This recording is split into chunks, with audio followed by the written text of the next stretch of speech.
ఎంతో మంది ఎమ్మెల్యేలు వచ్చిపోయారు, కానీ ఇప్పుడున్నటువంటి ఈ ఎమ్మెల్యే గారు కానీ ఈ ఎమ్మెల్యే తమ్ముడు గారు కానీ వీళ్ళు చేస్తున్నటువంటి దౌర్జన్యాలు, వీళ్ళు చేస్తున్నటువంటి అరాచకాలకు అంతు లేకుండా పోతుంది. సరే, ఒక మున్సిపల్ ఎలక్షన్స్ అవుతున్నాయంటే ఒక సీఎం గారి సోదరుడైనటువంటి తిరుపతి రెడ్డి గారు ఇక్కడ దిగి మరి ఇక్కడ ఉన్నటువంటి వాళ్ళని భయాందోళనలకు గురి చేస్తూ మరి ఈరోజు వాళ్ళు ఆడినటువంటి ఈ రాజకీయ నాటకం ఏ విధంగా ఉందంటే రాయలసీమ ఫ్యాక్షనిస్ట్ ఎట్లా ఉంటుందో ఇక్కడ తాండూరులో ఆ రకంగా జరిగింది. మరి ఈరోజు కౌంటింగ్ హాల్ లోపలికి ఒక్కరినే అలౌ చేయడము, అక్కడ ఉన్నటువంటి బాక్స్లలో ఉన్నటువంటి ఓట్లని అన్ని ఒక్కొక్క బాక్స్ ఇంతకుముందు ఒక్కొక్క బాక్స్ కౌంటింగ్ చేసేవారు, అట్లా చేయకుండా అన్ని ఒకే దాంట్లో ఒక డబ్బాలో వేసి మరి కింద ఒక్క మనిషి ఉండాలా, అది ఏజెంట్ కానీ క్యాండిడేట్ కానీ ఇద్దరు ఉంటే వాళ్ళు చేస్తున్నటువంటి ఏదైతే కింద వాళ్ళు ఎక్స్ట్రా పెట్టుకొని మరి వాళ్ళ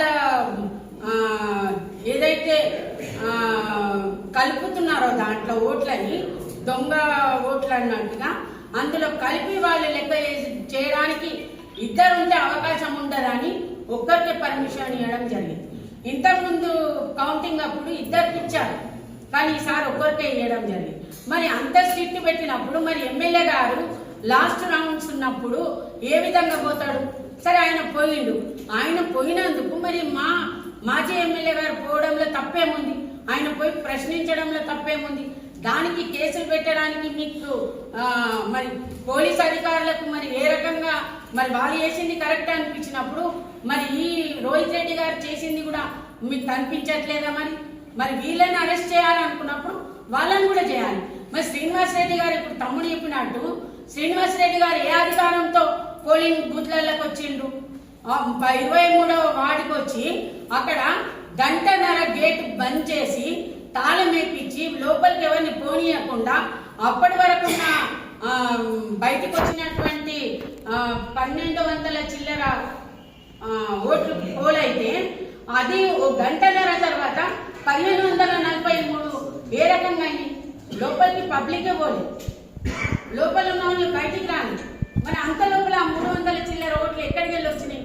ఇది మొత్తం ఈ ఇద్దరు అన్నదమ్ములు ఆడుతున్నారు. ఈ తాండూరు లోపల ఈ అరాచకానికి అంతు లేకుండా పోతుంది. మరి అదేవిధంగా సీఎం గారి సోదరుడు వచ్చి ఇక్కడ కొంతమందిని భయాందోళనలకు గురి చేస్తూ వాళ్ళకి ఎలాంటి బీఆర్ఎస్ వాళ్ళకి సపోర్ట్ చేయొద్దు, మీరు ఖచ్చితంగా ఓడగొట్టాలనేసి ఒక ఇది ఫ్యాక్షనిస్టాన్ని ఇక్కడ తాండూరులో తీసుకొచ్చింది వాళ్ళు. మరి ఇది గమనించాలే ప్రజలు. రాబోయే రోజుల్లో ఈ తాండూరు ఎటుపోతుంది? మరో రాయలసీమ రాబోతుందా? గమనించండి. ఈ కాంగ్రెస్ 6 గ్యారంటీలు చెప్పి అధికారంలోకి వచ్చింది.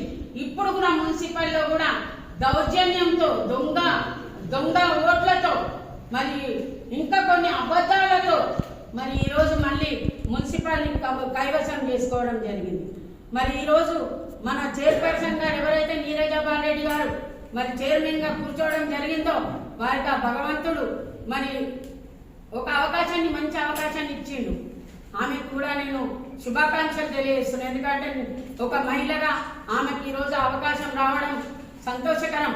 ఆమెకు చైర్పర్సన్ గా అయినందుకు శుభాకాంక్షలు తెలియజేస్తూ ఆమెకు ఒకే విషయం చెప్తున్నా, నేను నీకు తాండూరు 36 వార్డులు టౌన్ మొత్తంకి నువ్వు ఒక చైర్పర్సన్, కానీ నిన్న నువ్వు చెప్తున్న మాట ఏంటంటే సాయిపూర్ని డెవలప్ చేస్తా.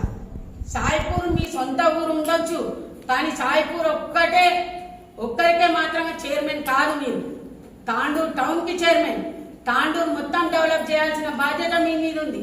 ఈ రోజు చెప్తున్నారు సాయిపూర్నే డెవలప్ చేస్తా. సాయిపూర్ని కాదు, సాయిపూర్ 6 వార్డులే లేదు, 36 వార్డులు ఉన్నాయి టౌన్ లో.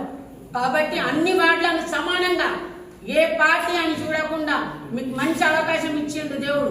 కాబట్టి ఈ అవకాశాన్ని అన్ని పార్టీలను కలుపుకొని అందరిని కలుపుకొని తాండూరు మీద డెవలప్ చేయడానికి, అభివృద్ధి చేయడానికి సహకరించండి. కానీ ఈరోజు మీరు వన్ సైడ్ చేస్తే మాత్రం మేమైతే బీఆర్ఎస్ పార్టీ తరఫున ఊరుకుండేది లేదు. కౌన్సిల్ హాల్లోకి రాకపోవచ్చు, మేము మున్సిపాలిటీలో ఖచ్చితంగా ఉంటాము. మీ అవినీతి ఏం చేసినా, ఎలాంటి అవినీతి జరగకుండా, ఎలాంటి ఒక చిన్న పొరపాటు కూడా జరగకుండా మరి చూసుకునే బాధ్యత మా మీద ఉంది. ప్రజలు కూడా అన్ని చూస్తారు. మేము మాత్రం మీ అవినీతిని జరగనీయము. మీరు ఏం చేస్తామన్నా కరెక్ట్ చేయండి, మీకు సహకరిస్తాం. చేయకుండా మీ ఇప్పుడు పెట్టిన డబ్బులన్నీ ఎట్లా లాక్కోవాలని ఆ రకంగా పోతే మాత్రం విడిచే ప్రసక్తే లేదు. అది మాత్రం మీరు గుర్తుంచుకోవాలి.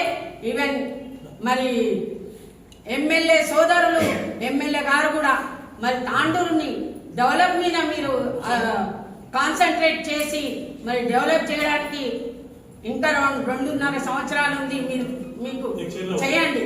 కానీ మీరు ఇంకా దౌర్జన్యాలు చేస్తే ఇక్కడ చేతులు ముడుచుకొని కూర్చునే వాళ్ళు ఎవరు లేరు. ఖబర్దార్ అని చెప్పి నేను తెలియజేస్తాను.